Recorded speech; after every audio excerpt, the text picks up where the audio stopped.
Happy Saturday, everyone, and welcome back to a quali episode of the Pitbull Chat. We're gonna discuss qualification, no, Qualifying. qualifying in Monaco this year. What did you think about it? Oh, what a qualifying it was. They've been hyping this up for so long that this is the most important qualifying session and maybe of the century because of how the how it's looking at the moment. And boy, it did not disappoint. It disappointed a tiny bit. Well, the last the end. 18 seconds, yes, but I mean it's a very diverse top five, top 10 really. There's Yeah. like so many different chassis. I think this So- is 7, isn't it? Yeah, 7 different ones. Ferrari, Red Bull, Mercedes, McLaren, AlphaTauri, Aston, and Alfa Romeo, which is not too bad. That's some diversity for you. Yeah, I Yeah. think we can talk about a few disappointments. Well, first, Mick, because he sort of had a little fight with the barrier in FP3 and the barrier one. So didn't get to start the qualifying. They won't get the car ready, but he will be able to start the race. Luckily, Another one is Alonso. very well. He's been struggling all week. It seems. Well, both Alpines have been struggling, but Yeah, but still, Ocon is 11th Yeah. and Alonso is 17th. yeah, It's it's not a. He's won here twice as well, so Yeah, he's only ahead of Mazepin and Latifi, so yeah, that doesn't say much. no, not exactly. Yeah, other than that, it's obviously Ricciardo. But I don't know what's up. I felt like he was getting comfortable last race, but he's been struggling all weekend. yeah, he really has. Well, he says himself that he's feeling more comfortable, so he doesn't understand why the lap times aren't showing. But I guess that's just like being comfortable and being on the limit is two different things. Yeah, but I think it's even worse when when you do a bad lap, then you know that the next time around you can gain a little bit there, a little bit here. Whereas when you don't know, like you feel like you've put everything into it and it's still not enough to get you up there. But that is like the difference between what a great F1 driver is and what a good or just a F1 driver is, because you will see like the lower half, they do a good lap, and that's what they can figure out from it. And then all of these are doing a good lap, but then figuring out where they can do it even better, where it's not evident. It's like we're talking tenths or hundreds, and I think he's now at the level where he's comfortable. He knows what the car is doing and what's going to happen. Now he's got to try to nail down where it's not obvious, where he's gotten all the obvious parts now. Yeah, I'm not sure it's specifically because he's new to the team. It feels like it's like this weekend. Yeah, maybe. Because it's all relative.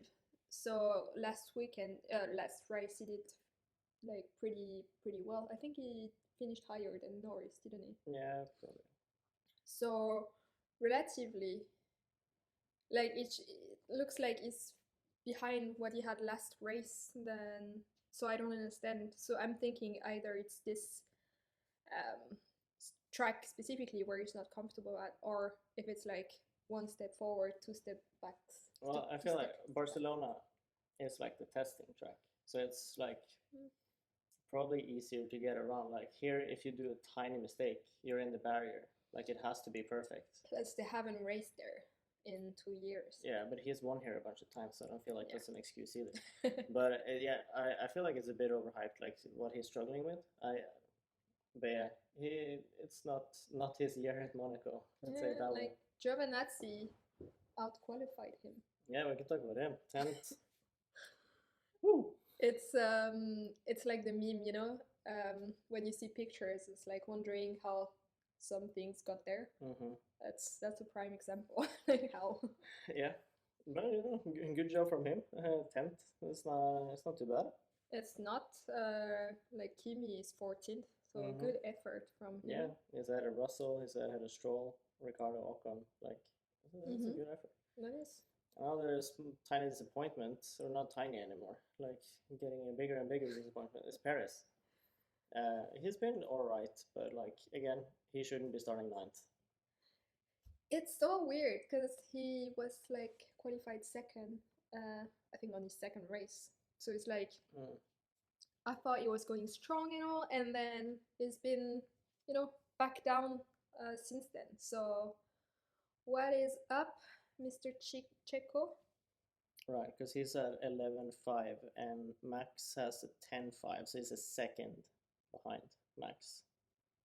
Yeah, but none of them got to like go to the full potential.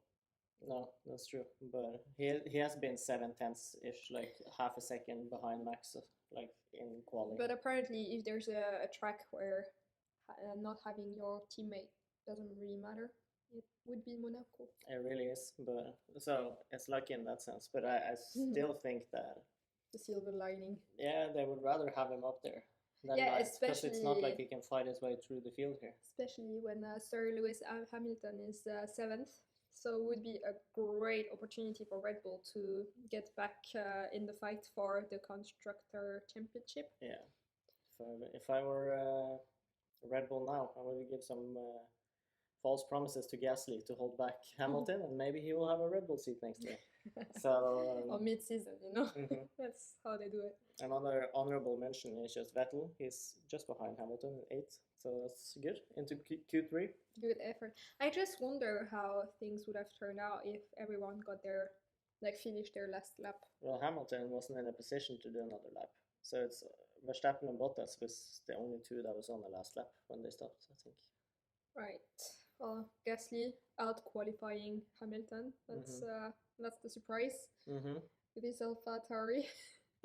How? That's also how did it get? No, like he qualified pretty good. I think this season he's been qualifying like fifth and stuff.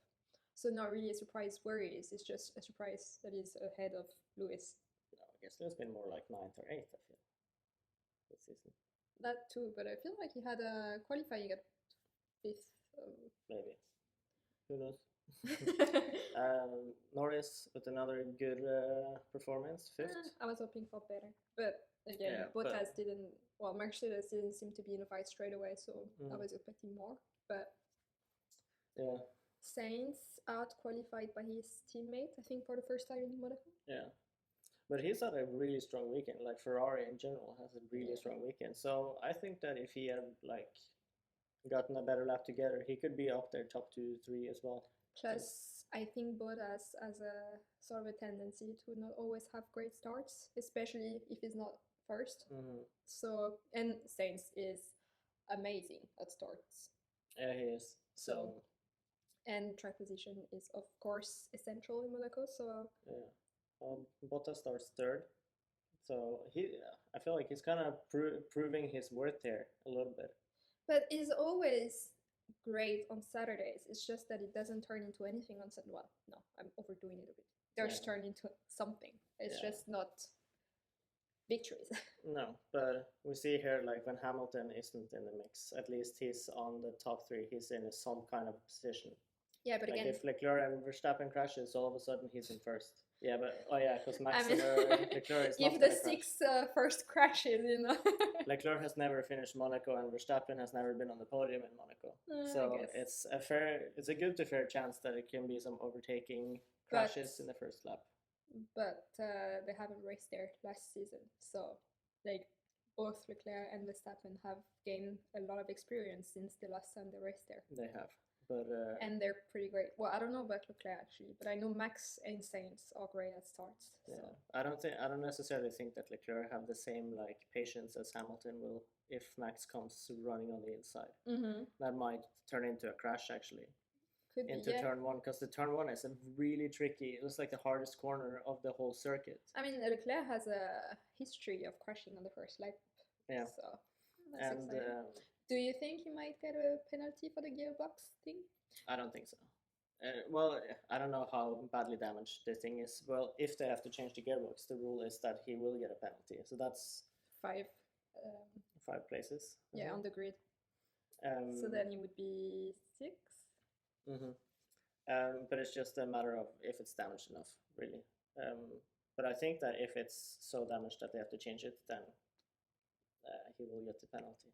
Yeah, well, he said it himself that he was a bit worried about it. So that's more drama to look forward to in between now and the race. And like the first lap is gonna be so tense. It will, but it's so fun to see Ferrari up there now. Like it is. It's been a while. Yeah, since 2019. Yeah. 2019. Singapore. So it's like, yeah, I think it's gonna be fun to see the race tomorrow. Who's your podium?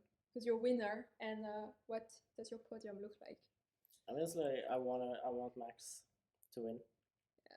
So I'm hoping that it's like even if Ferrari has this nailed down qualifying wise, I would still think that Red Bull have a quicker race pace. That seems to be the trend, even in the races for Ferrari as well. It doesn't matter if he's stuck behind him, because if Max is stuck behind Leclerc, because then you can't overtake in Monaco. So it's only if Max gets a great start and then maybe there is a crash or a pit stop error or whatever it is.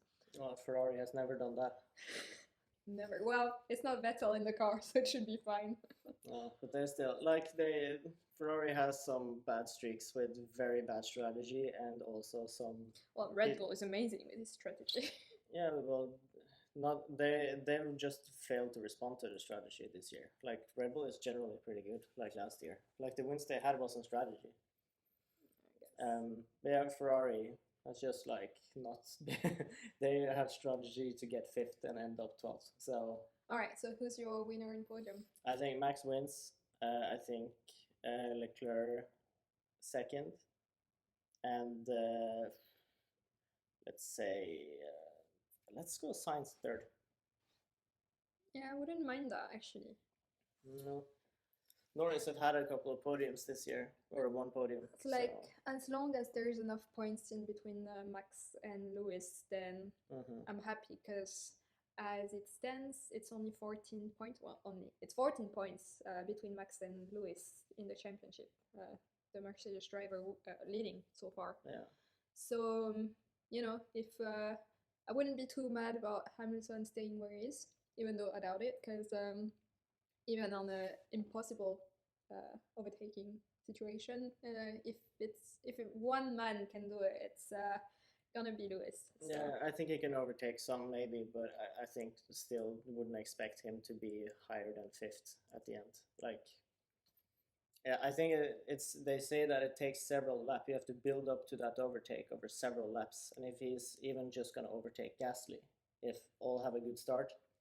Yeah, but he's so good at staying out when everyone is doing the pit stop, and then building the time on his lap, so he can get back up there and then pit. Like, it does that so often that I wouldn't be surprised if that's how he managed to.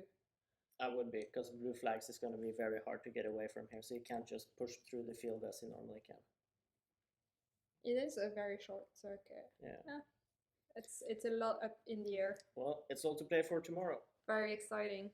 All right. See you tomorrow for the race in Monaco. All right. Bye.